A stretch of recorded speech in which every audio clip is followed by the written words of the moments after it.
decir estas cosas a este nivel resulta un poco, no sé, me da cierto rubor, ¿no? No, que hay otros aspectos, cogniciones. Dime alguno.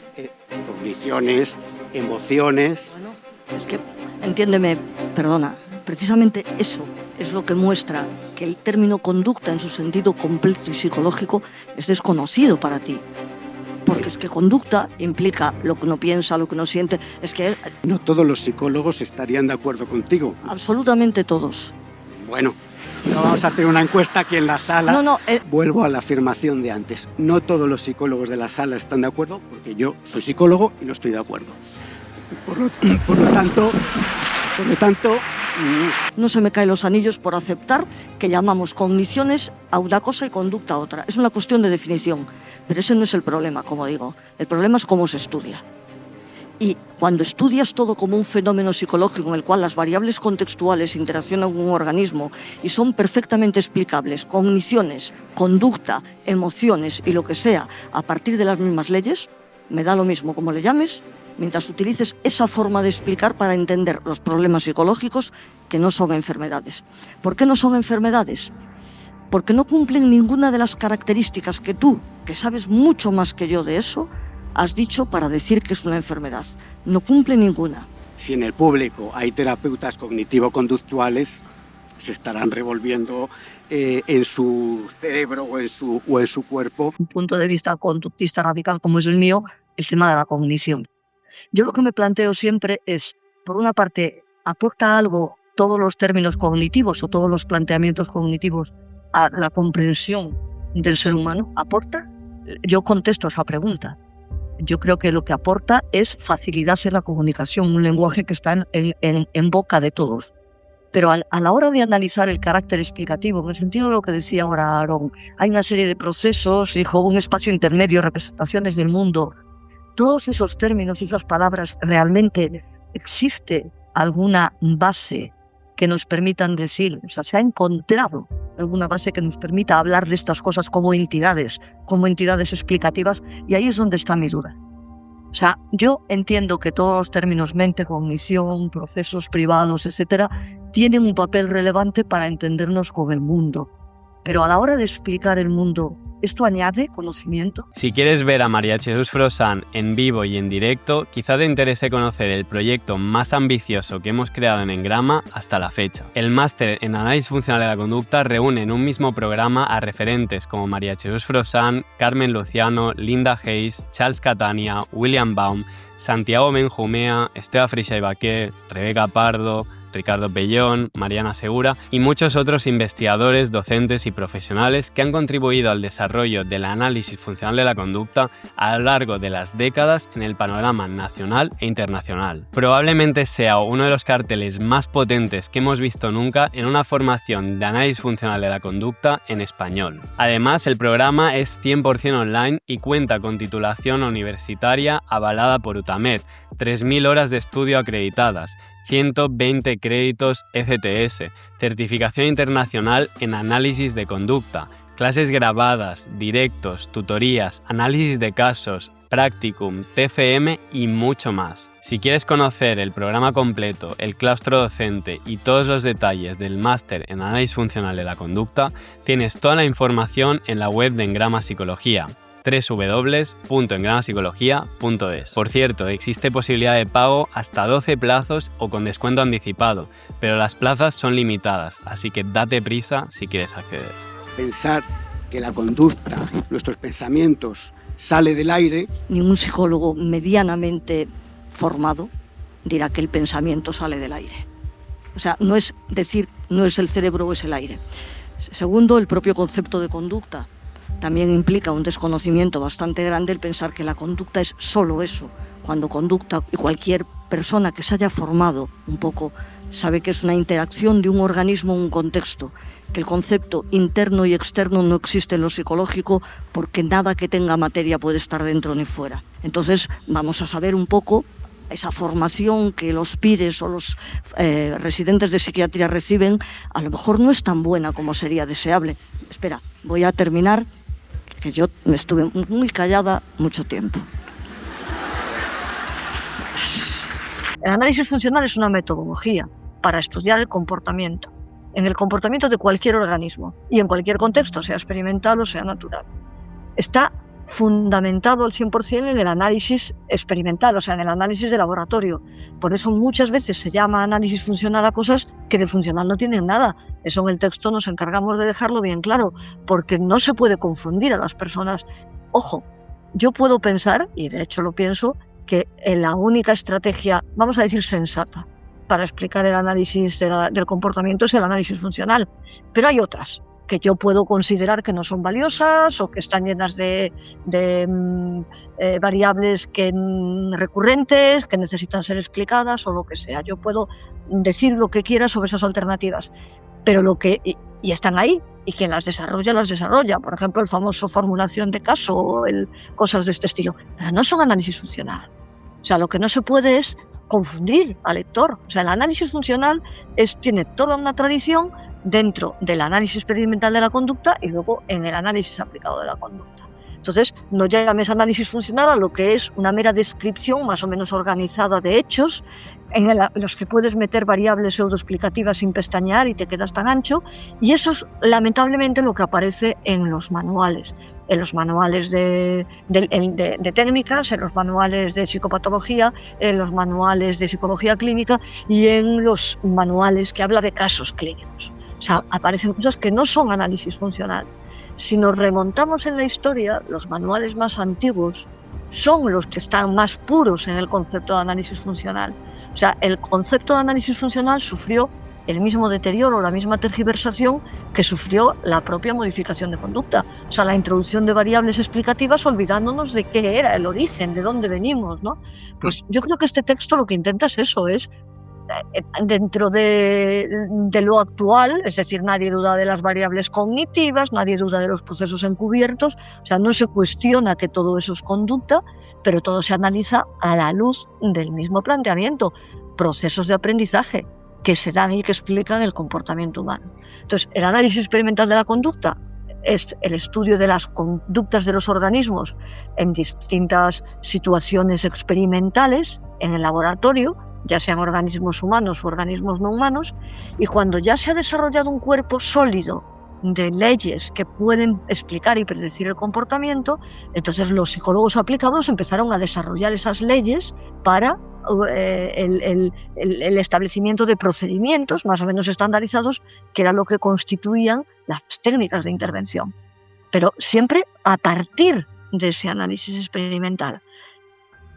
Te digo que hay un paralelismo con la modificación de conducta. ¿Qué ocurre? Que es tan potente a la hora de explicar la conducta, a la hora de explicar el comportamiento, y se es tan competitivo respecto a otros procedimientos que son mucho menos eficientes y desde luego no tienen ese sustento experimental, que rápidamente el psicólogo se lanza al ruedo y dice: "Ala, que me ponga lo que quiera, que no me hace falta laboratorio".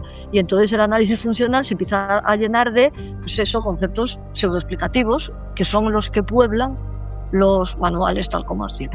Entonces, esto es el análisis funcional, es una recuperación de los principios experimentales al campo aplicado, una recuperación en el sentido de una vuelta al pasado, a los orígenes, como estamos repitiendo siempre, y a las fundamentaciones realmente sólidas que nos permiten ser competentes como psicólogos. No nacemos con nada, nacemos en blanco, con un repertorio mínimo. Nosotros somos lo que somos porque interactuamos con el mundo. Los seres humanos somos los seres vivos que tenemos menos habilidades cuando nacemos. La gran mayoría de los bebés de cualquier especie al nacer, en unos minutos, unas horas, pueden continuar solos. Tú dejas a un bebé recién nacido aquí, no te digo ya en la puerta helándose, y no dura un telediario, no dura nada. Y tenemos muy pocos recursos. Cuando nos parece los seres humanos lo más elevado del mundo, la cantidad de años que tienen que pasar para que podamos tener una manipulación fina de las cosas, y sin embargo las aves, por ejemplo, nacen sabiendo hacer nidos, que es algo dificilísimo, ¿no? Entonces tenemos que bajarnos un poco del pedestal en que los seres humanos estamos endiosados, ¿no? Y darnos cuenta de que toda nuestra complejidad es fruto de esta interacción de estos ensayos de aprendizaje continuados, que sin esto no seríamos nada, absolutamente nada. Pero los niños no piensan. No piensa, el ser humano no nace con la capacidad de pensar, nace con una serie de habilidades que le permiten hablar y la sociedad le enseña a callar lo que habla. Esto es importantísimo tenerlo en cuenta. ¿Y por qué? ¿Por qué se aprende a callar? ¿Por qué aprendemos a silenciar nuestra habla? Y por tanto, ¿por qué a pensar? Pensar es muy, muy poco costoso. No gastamos energía apenas. ¿De acuerdo? Yo la frase con la que ilustro siempre es algo que nos decimos: estoy tan cansada que no puedo ni pensar, ¿no? Es una frase que cualquiera dice, no es decir, moverme por supuesto, pero pensar como lo más económico. Al mismo tiempo, callar nos permite evitar muchos estímulos aversivos, eso está claro. No voy a poner los ejemplos que pongo siempre de, podéis estar pensando ahora, joder, menudas tonterías está diciendo la profesora, y no vais a tener ningún tipo de respuesta de desagrado ni por mi parte o por parte de vuestros compañeros, pero lo podéis pensar sin ningún problema. Al mismo tiempo, nada se desaprende, se aprenden otros controles. Los estímulos que antes tenían control, probablemente debido a que sí, a una alteración biológica, ya no controlan tu conducta y lo controlan otros. Pero no es un desaprendizaje, que muchas veces el Alzheimer o las demencias se entiende como la persona pierde, vuelve a la infancia. No vuelve a la infancia, cambian los estímulos de control que se adecúan a esa posibilidad que tienes de respuesta. Es una situación, muchas veces precisamente la intervención con personas de Alzheimer como si volviesen a ser niños, es un error, no son niños. Tienen determinadas limitaciones estructurales que han hecho que determinados estímulos que antes controlaban su conducta ya no la controlen y la controlen otros. Nadie dice que porque sea conducta haya una correlación de decir hacer o que todo lo privado, el mundo privado sea verbal. No estamos diciendo eso, lo que estamos diciendo es que es conducta. Y la conducta tiene una definición que yo creo que Miguel la hizo muy bien al principio. O sea, el definir la conducta incluyendo actividad humana en relación de un organismo, en relación a un entorno, no es incluirlo todo. Es incluir las interacciones de un organismo en un contexto. Pero no es todo. Pero ¿qué tipo de interacciones no son conducta o qué tipo de actividades no son conducta? Entonces, para mí, pero al margen de la definición, yo creo que el problema está en que no hay ni una sola aspecto de algo que se llame cognición que no lo concluyas a partir de algo que la persona hace o dice. Es decir, cuando hablas de la representación, me estás diciendo, no, cuando yo veo que actúo le pregunto qué. O sea, no hay nada. El día que me digas, no, la representación se puede estudiar al margen de lo que la persona hace o dice, o sea, existe, que es lo que yo creo que intentan los neurocientíficos, yendo hacia el cerebro, dice, está ahí. Vamos, sobre este libro os lo recomiendo si queréis pasar un rato amargado. Dice, no, claro, está ahí. Dice, ¿está dónde? ¿No? Y esto sí, habla de las neuronas y de las conexiones y bueno, unas cosas impresionantes, ¿no? Pero el día que se diga, no, la representación está al margen de lo que tú hagas, yo concluyo la representación mental de algo, no por lo que haces o dices, yo me bajaré del carro y diré, vale, perfecto, acepto la representación como una entidad explicativa distinta a la acción o a la verbalización. Pero es que hasta este momento, a mí me encantaría que me desaslaseis, pero es que yo no lo veo.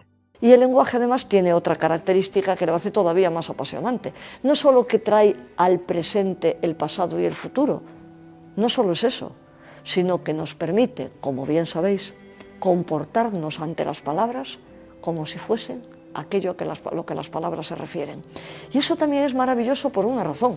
Tiene su parte negativa, como no podía ser menos, ya que sufrimos por cosas que no hay que sufrir, porque nunca han existido y a lo mejor nunca existirán. O sufrimos por cosas que ya pasaron y ya nos llegó el sufrimiento en el momento. Pero en las palabras siguen teniendo esa capacidad funcional exactamente igual o similar, vamos a decir, que los hechos a los que se refieren.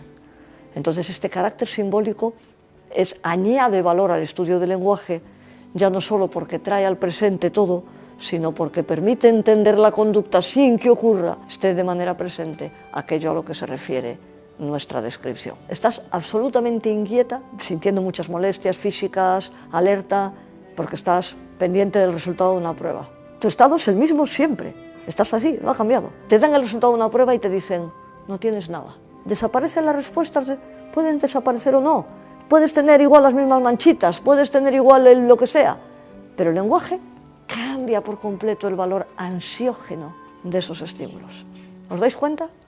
Es un ejemplo trivial del mundo, pero que nos hace ver hasta qué punto puede cambiar o controlar directamente las cosas que nosotros nos decimos o lo que nos dicen, el lenguaje. El lenguaje es la variable alteradora por antonomasia.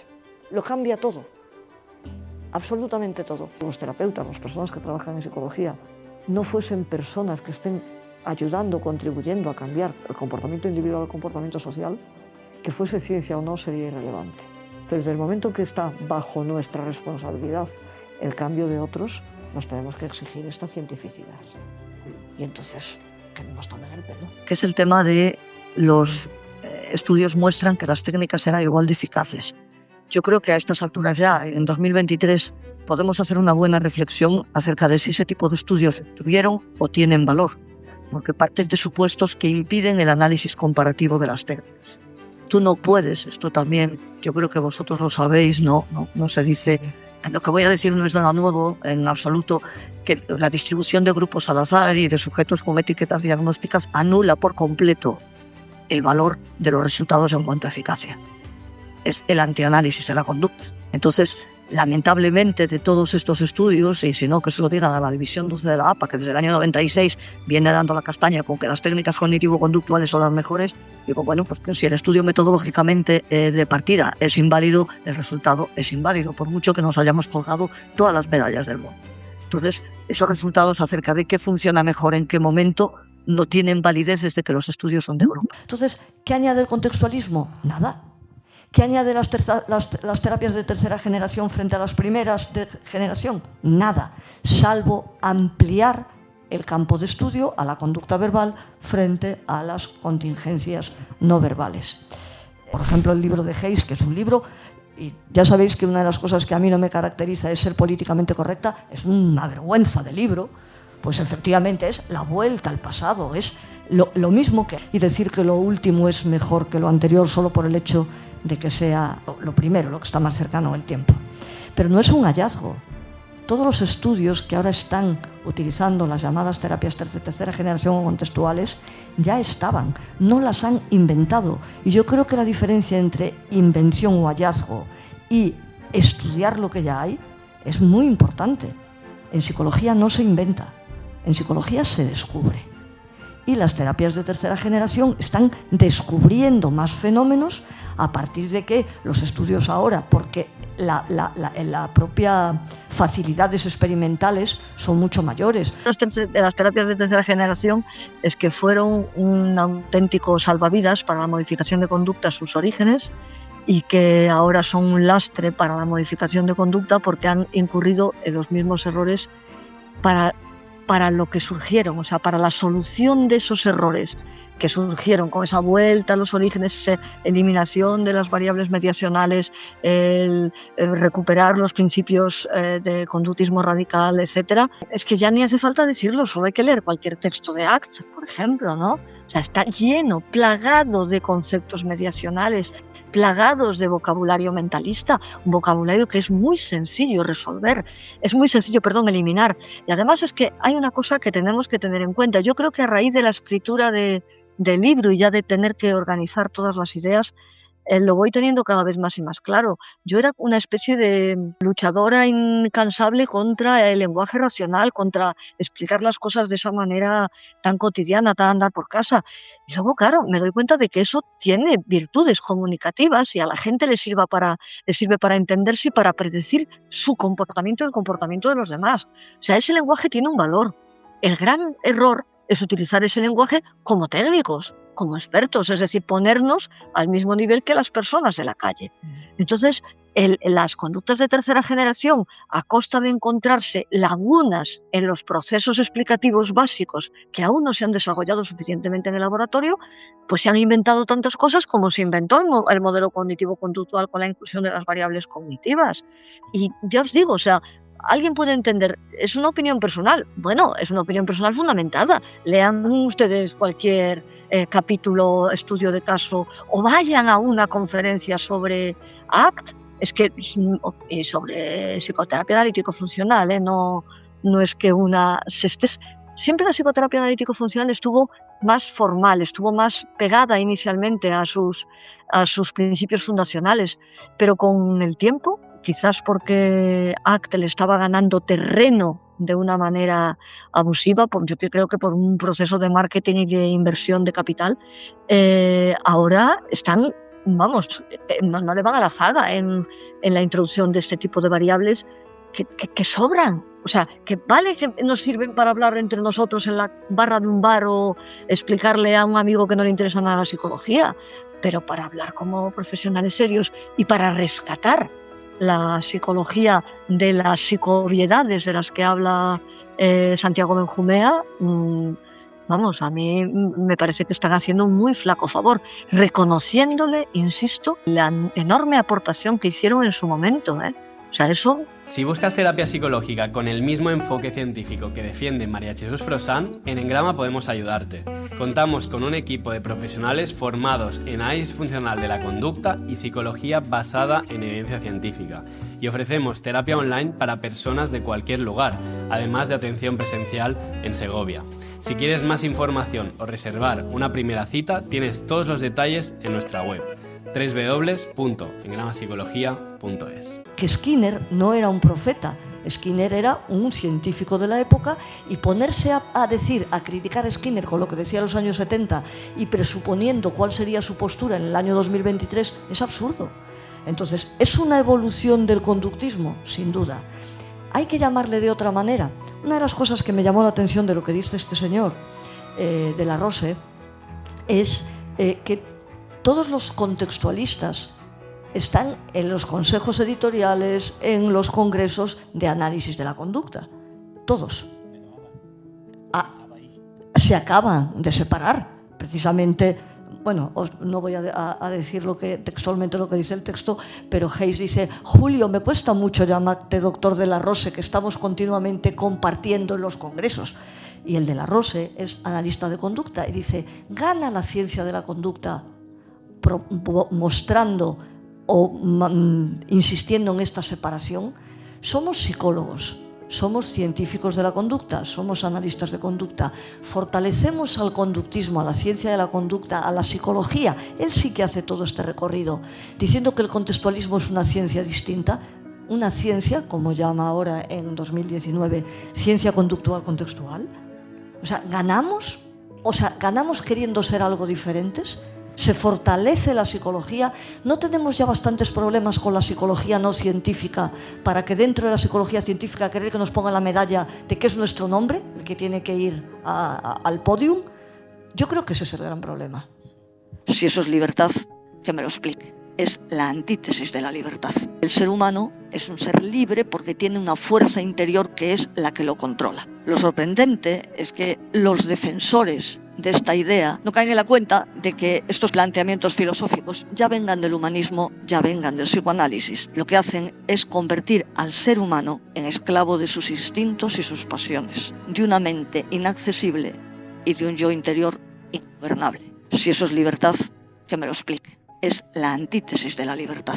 Como veis, el dualismo cartesiano tiene implicaciones muy serias. Frente al cientificismo de la neurociencia surgen estas visiones recalcitrantes acerca de un supuesto ser esencial que hace a las personas distintas de los animales. Las personas no somos otra cosa que un conjunto de contingencias. ¿Que un individuo puede ser libre? Vamos a ver a qué hablamos de libertad. Hay una frase de Skinner, la voy a parafrasear, no es idéntica, pero que viene diciendo que la libertad no reside en sentirte o no sentirte libre, que puede haber cambios contextuales, incluso dirigidos por algún tipo de institución o entidad, que te haga sentir libre precisamente cuando estás más controlado. O sea, que ese falso sentimiento de libertad no es la libertad, que la verdadera libertad es saber cuáles son las variables que te controlan. Las terapias de tercera generación, por lo que yo sé, que no practico como tal, pero lo que he leído, es que sacrifican precisión en terapia y sacrifican precisión en la explicación. Y eso es lo que no se puede consentir. Que tú a tu cliente le hables como quieras para que lo entienda es fundamental. La cosa es que comprenda y reaccione y se exponga. Pero fíjate que, tal como estabas describiendo, Luis, el condicionamiento en sesión por exposición a términos verbales ya lo hicieron Upper y Cautela en el libro de condicionamiento encubierto, que es del año 72, si no recuerdo mal, más de 50 años. El problema es sacrificar la precisión en la explicación. Ese es el demérito, otra vez. El problema que está de base en la neurociencia es un problema muy relacionado con la filosofía de la mente, que consiste en si es posible explicar elementos de un nivel superior, eventos, fenómenos de un nivel superior con un nivel inferior. En filosofía de la mente esto se conoce como, hay dos planteamientos, cada uno utiliza el suyo, que es reduccionismo o emergentismo. Frente al reduccionismo, que sí afirma que se puede explicar un fenómeno de índole superior a partir del estudio exhaustivo de fenómenos de nivel inferior, el emergentismo dice lo contrario. El emergentismo, así en palabras comunes, viene diciendo que el todo nunca es la suma de las partes y, por tanto, nunca se puede explicar un fenómeno de nivel superior por muy exhaustiva, profunda, precisa que sea la explicación de un nivel inferior. Traducimos, nunca se puede explicar la conducta partiendo del cerebro, aunque se conozca absolutamente el funcionamiento del cerebro hasta la saciedad. Un evento cerebral nunca puede ser la causa de la conducta. Los ciegos ven, y yo he dado clase muchísimos años en la Escuela de Fisioterapia de la ONCE, alumnos ciegos, y ven, ellos utilizan el término ver, y resulta que parece ser, y ahí Saúl me puedes corregir, que la zona visual del córtex se estimula a través del tacto. Entonces existen esta serie de sustituciones. Entendemos por qué la conducta es más que una respuesta y por qué nunca una lesión cerebral puede ser responsable, un evento cerebral responsable de la conducta, causal de una conducta. La conducta es mucho más compleja y una lesión a nivel estructural puede ser definitiva para generar una serie de problemas conductuales. Eso no quiere decir que luego la conducta, que es mucho más compleja, no pueda ser cambiada estimulando o a través de otras zonas cerebrales, otros recursos. O sea, uno de los primeros problemas que hay, y yo creo que aquí Hayes, como protagonista principal, tiene gran culpa, no es lo mismo contextualismo que teoría del marco relacional que ACT, y él los utiliza continuamente como sinónimos. Y esto es falso. El contextualismo es una filosofía de la psicología, igual que el conductismo. ACT es una terapia y la RFT es una teoría que puede tener más o menos base, pero es una teoría. Por tanto, el contextualismo frente al conductismo podrían discutir como dos filosofías. Luego, las terapias de tercera generación podrían enfrentarse a las de segunda o primera como terapias, pero no podemos comparar terapias de primera generación con contextualismo, porque uno es una filosofía y otro es una terapia. Bien, eso por ahí. Entonces, el contextualismo es algo distinto al conductismo, que es el objeto de debate. Desde mi punto de vista y el de otros muchos autores, no. O sea, el contextualismo es una reivindicación de aspectos que el conductismo ya había planteado y simplemente han matizado, que es el contexto como explicativo, pero que ya está presente en Skinner desde el más temprano Skinner. A veces pienso que la solidez de la medicina es cuestionable, pero ahora vamos a hablar de psiquiatría. Yo me planteo una hipótesis que, de una manera empírica, lógicamente, no experimental, he podido comprobar. Mi abuelo, mi padre, mi madre, por tanto, yo también voy a tener la misma enfermedad, o por tanto yo la tengo, y eso implica que es crónica. Yo me planteo una hipótesis.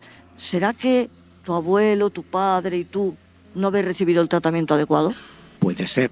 Una persona en tu familia y otra pueden haber recibido la misma pauta terapéutica o ninguna pauta terapéutica o una pauta terapéutica equivocada, y eso es una demostración indirecta de que es un problema crónico y heredado. Pues yo me cuestiono otras cosas, y aquí hablo de pura empiria, no de datos. Normalmente, cuando alguien viene a consulta con esta asunción de no, es que mi madre era depresiva y mi abuela era depresiva y no sé qué, empiezas a estudiar cómo se ha comportado la familia y el entorno con respecto a esa depresión, y sin necesidad de hacer un estudio neurológico te das cuenta perfecta de que la forma en la que se han comportado es el mayor facilitador de mantenimiento de conducta depresiva. Y tú a esa persona le dices, tranquila, no te preocupes, Eso no quiere decir que ni que tú hayas heredado la depresión ni que tú tengas un problema crónico. Vamos a hacer cambios que afecten a las variables causales de tu depresión. Vamos a hacer un estudio causal, no de razones, no de hipótesis inferidas a través del efecto de un psicofármaco, sino vamos a hacer un estudio de verdad, un análisis funcional de por qué tú, tu abuela, tu madre, etcétera, no podemos ya hacerlo, pero de ti sí. Y vamos a ver si modificando esas causas se modifica y ya la parte heredada y crónica la vamos olvidando. Podría ser.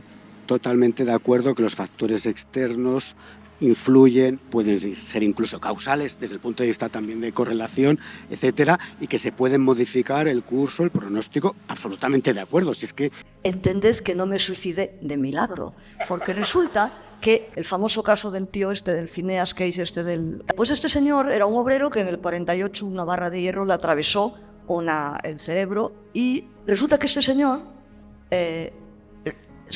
ponía facultades intelectuales memorísticas estaban intactas y lo que cambió fue su personalidad. Concretamente, el manual que leí decía que lo que se había alterado era la elegancia y la discreción. Porque resulta que tenemos todos en la zona prefrontal ventromedial está la elegancia y la discreción. O sea, ¿cómo un manual serio puede publicar esto? Esto está muy mal escrito, pero esto... Pero pues, un manual muy serio. O sea, ¿os dais cuenta? Pues la gente se lo va a creer. Que este es el problema. Cuando se dice que el conductismo deja fuera los sentimientos, las emociones, están utilizando una definición reduccionista de conducta que no es ahora. Entonces, la cuestión no está si para mí la emoción es conducta o no. Si estudiar la emoción o el pensamiento en términos conductuales, utilizando el mismo tipo de metodología, el mismo tipo de experimentos, o sea, con cualquier otro tipo de respuesta humana, lo que tradicionalmente se entiende sobre conducta. O sea, ¿esto es posible? ¿Se ha hecho así? Pues resulta que desde los años 50, 60, 70 hay una gran cantidad de evidencia. O sea, que no se trata de que yo aquí, María Jesús Forján, diga, no, la conducta es todo, entendido el todo, no como un zapato ni como el micrófono, sino como esta interacción, etcétera. No es que nos lo estemos sacando de la manga. Yo no puedo decir, para mí, conducta. No puedo. O sea, utilizar el término conducta y todo el desarrollo conductista a la hora de estudiar un fenómeno permite incluir dentro de ese estudio con esa metodología los conceptos de emoción o los conceptos de cognición. Lo que se ha visto hasta ahora es que sí. Entonces, cuando se dice, no, es que conducta solo es la acción, a lo mejor en los años 50 sí. Sí, lo que yo creo es que ha evolucionado. Ayer comentábamos eso. O sea, poner como referente a Skinner para decir lo que Skinner diría ahora es un sinsentido. ¿Qué diría ahora Skinner en el año 2023? Pues no podemos jugar a las adivinanzas. Sería neuropsicólogo. Estoy segura. Absolutamente. Él siempre, cualquiera que haya leído sus últimos libros, tendía a la fisiología para explicar. Él decía que era lo que le daría más credibilidad y fortaleza, pero tampoco sabría cómo evolucionaba la sociedad y cómo la experimentación, otro tipo de estudios que no era la rata dando la palanca y una bolita de tinta que marcaba una lámina cuadriculada. O sea, hay muchas cosas que es hacer ese tipo de predicciones es absurdo. Entonces yo insisto en eso. O sea, yo creo que no podemos decir para mí conducta es esto, para mí conducta es lo otro, sino entendida la conducta como interacción, incluye el estudio bajo la misma metodología y bajo los mismos supuestos científicos, la emoción, la percepción, lo que sea, como conductas lo permite, entonces conducta es todo. En este sentido, interacción. Estoy de acuerdo en que los fenómenos psicológicos son fenómenos efímeros, pero también los fenómenos físicos. Es decir, un coche andando, corriendo, está en un punto y ahora ya no está en ese punto. Ha cambiado.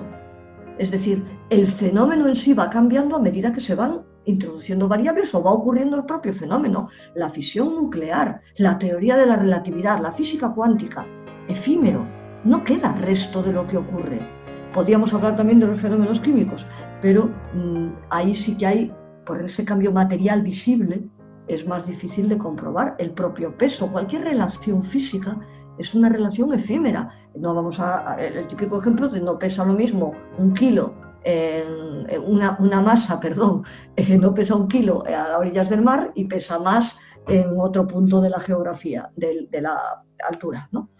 Entonces, el carácter efímero de la interacción comportamental no lo exime de ser un fenómeno natural ni estudiado, ni estudiable, ni susceptible de ser estudiado científicamente. Pero veo otro problema y es relacionado también con lo que dices. O sea, en todo lenguaje neuropsicológico existe un dualismo implícito, es decir, la cognición frente a la conducta. O sea, yo no he leído ni un solo texto en donde no se diga estas palabras, los efectos cognitivos, emocionales y conductuales. Entonces, eso demuestra una ignorancia absoluta de lo que es la psicología. Lo que funciona, funciona. O sea, yo no puedo negar que si yo rezo una oración y me siento mejor, no es porque Dios me haya puesto la mano encima, pero me siento mejor. Y como psicóloga tendré que estudiar por qué me siento mejor. El problema es que si yo introduzco conceptos provenientes de filosofía que garantizan o permiten, mejor, que existe un mundo que explica esto que está ocurriendo en la oración se explica su funcionamiento, su beneficio, porque Dios me ha puesto la mano encima. Y entonces me gustaría, a mí personalmente, me gustaría alejarme de cualquier tecnología que esté basado en principios no comprobables experimentalmente. Se echan las manos a la cabeza, pero también se ríe de mí cuando yo les digo que el espacio es el que es y me dicen, no, el espacio es elástico. O que el tiempo es el que es y me dicen, no, el tiempo es variable según dónde, cómo, quién y para qué. Entonces, esos fenómenos que tradicionalmente se consideraban estables, siempre los mismos, absolutamente independientes de la visión del observador, resulta que en la actualidad, con estos desarrollos de las ciencias naturales, especialmente de la física, pues empiezan a tambalearse. Por lo tanto, creo que estas cuestiones que hacían considerar o podían llegar a concluir que la psicología no es una ciencia natural, ni siquiera por comparación con las ciencias naturales tradicionales, serviría para desecharla como ciencia natural. Eso es lo que intentamos hacer. Pues con muy poco éxito. Grupos. ¿Tú de verdad consideras, apuestas, que si cualquier persona que entre por la puerta de un psiquiatra con un problema depresivo, con un problema X, y miden con alguna técnica de estas tan novedosas su funcionamiento cerebral, en todos sería lo mismo? Con una técnica, probablemente no. Con un conjunto de técnicas y de marcadores biológicos se podrán definir yo te digo ahora, endofenotipos. No, yo te digo, deprimido tú. Entrad, venid. El mismo funcionamiento cerebral y distinto a otra persona que no tenga ese problema depresivo o que no tenga ese diagnóstico. Hay patrones de funcionamiento. No, patrones por supuesto. Yo te digo, si el funcionamiento, exactamente igual que cuando una persona tiene una fractura en el fémur, tiene una fractura en el fémur. No todas las fracturas son iguales. No, personas que tienen con la radiografía la fractura igual. Yo te digo, si tú puedes afirmar que el funcionamiento cerebral como causal del problema, es que me cuesta decir enfermedad mental, me van a echar de aquí con toda la razón, el problema psicológico, sería idéntico ese funcionamiento, de manera que ese tratamiento alteraría de la misma manera el problema psicológico que presenta cada uno de los pacientes. Decir que la observación o el aprendizaje observando sin actuar es un aprendizaje distinto al condicionamiento clásico instrumental es un reduccionismo que no se puede admitir. Es decir, cuando yo observo conductas y yo estoy viendo conductas y luego actúo. Todo eso es comportarme. Es decir, el aprendizaje vicario que permite concluir al observador que tengo una representación mental de lo que estoy viendo, no aporta nada. O sea, tú estás diciendo porque yo observo algo y luego me comporto, ese comportamiento mío después de la observación está explicado por una representación mental de la cual solo puedo inferir porque yo estoy comportándome. Cuando yo estoy observando una conducta, estoy observando relaciones de contingencia. Esas relaciones de contingencia entre lo que el observado está haciendo me permite a mí reproducir después lo que ese acabo de observar. El tema de las creencias, evidentemente, es un tema apasionante, pero lo que no me parece tan apasionante es pensar que es la creencia que está dentro lo que hace que yo me comporte, sino el hecho de haber, a lo largo de mi historia de aprendizaje, establecido relaciones de contingencia entre lo que ocurre, lo que anticipo y lo que va a ocurrir, me permite comportarme de una manera u otra. O sea, todos los conductistas sabemos lo que es la conducta gobernada por reglas, que es una lectura o una traducción del término creencia de una manera que hace referencia a cómo se ha formado esa creencia y no le atribuye un valor explicativo, sino que lo concluye a partir de la historia de aprendizaje. Sí, yo creo que tenemos clarísimo todos que estamos observando los mismos fenómenos. Yo lo que vuelvo a plantearme es si el explicar esos fenómenos partiendo de una conclusión que lo hace porque tiene una representación mental, el hecho de concluir eso ayuda a entenderlo o está generando un concepto inferido que no tiene ninguna base más que la acción previa de observación y la acción posterior de reproducción. Si para mí ese es el problema. O sea, ¿por qué el término representación mental exige una cualidad superior y no lo puedo explicar todo en términos de conducta entendida como interacción, no como acción? Y no solo como acción motora, sino de cualquier otro tipo. O sea, una interacción entre un organismo y un contexto. Eso es otra vez volvemos siempre a lo mismo, ¿no? O sea, es la representación mental, Hay algo, yo estoy totalmente de acuerdo en que todo lo que es el cerebro o el sistema nervioso, porque a mí reducir todo al cerebro y en concreto al córtex me parece duro, pero bueno, es lo que se hace desde la neuropsicología y la neurociencia. Evidentemente ahí, Aarón, me quería dejar que hables, pero yo estoy de acuerdo en que es un sustrato. Y el hecho de que tú elimines una parte del córtex y por tanto una conducta no pueda darse es fundamental. Pero eso no te puede permitir decir que porque eso existe es lo que está explicando la acción. O sea, yo mientras estabas hablando pensando en ejemplos y se me ocurre uno que no es mío, que es, o sea, si un individuo sin piernas no puede correr, pero eso no quiere decir que sean las piernas las que corran. O sea, hay una parte material necesaria, una condición necesaria, pero no explicativa. Explicar la música por la existencia de un piano, la existencia de unas manos, no es suficiente. Para hacer una obra musical, de piano, yo necesito un piano, pero el piano no explica la música. Yo necesito dedos, pero los dedos no explican la música. Entonces, yo creo que el estudio conductual de la conducta, atendiendo a todos los factores que intervienen y no reduciéndolo, poniendo el foco más importante en uno u otro, es fundamental. O sea, yo no puedo confundir el sustrato biológico cerebro con la conducta, con la posibilidad, sí, pero no con la conducta. Igual que no puedo reducir la conducta de correr con el hecho de tener piernas, ni puedo reducir la música con el hecho de haber un piano o tener dedos. Entonces, creo que tenemos que ir hacia ahí, ¿no? Al no reducirlo. O sea, la posibilidad material de que algo ocurra no es la razón de que algo ocurra, ni la explicación de que algo ocurra. La psicología tal como se conoce por ahí, es muy difícil que se pueda decir que es una ciencia natural. O sea, lo que se hace con el nombre de la psicología, muchos de los trabajos de investigaciones, de teorías, de conceptos, no pueden ser considerados una ciencia natural. Entonces, lo que yo me estoy planteando es si lo que yo entiendo que ha de ser la psicología, que deja fuera muchas cosas o muchas formas de enfrentarse a problemas que yo entiendo que son psicológicos, si eso no es psicología. O sea, me entra la duda. También me entra la duda de quién soy yo para decir lo que eso no es psicología, ¿no? Pero desde la perspectiva que yo tengo de lo que es la psicología y cómo ha de ser estudiado el comportamiento humano, creo que la única forma posible de entenderla es como ciencia natural. O sea, esta es la cuestión. Pero claro, cuando esto lo dices en contextos de no psicólogos, incluso muchas veces de los propios psicólogos, se echan las manos a la cabeza. Y claro, te ponen ejemplos que son realmente contundentes para decir, oiga, si usted está estudiando esto, una cosa totalmente subjetiva, dualista, acientífica, no puede decir ni siquiera que es ciencia. Entonces, la pregunta, yo creo que sí, pero eso implica hacer una especie de lavado de cara, de depuración, de criba, de decantación, de qué es lo que estamos haciendo con la psicología para decir que sí que es una ciencia natural.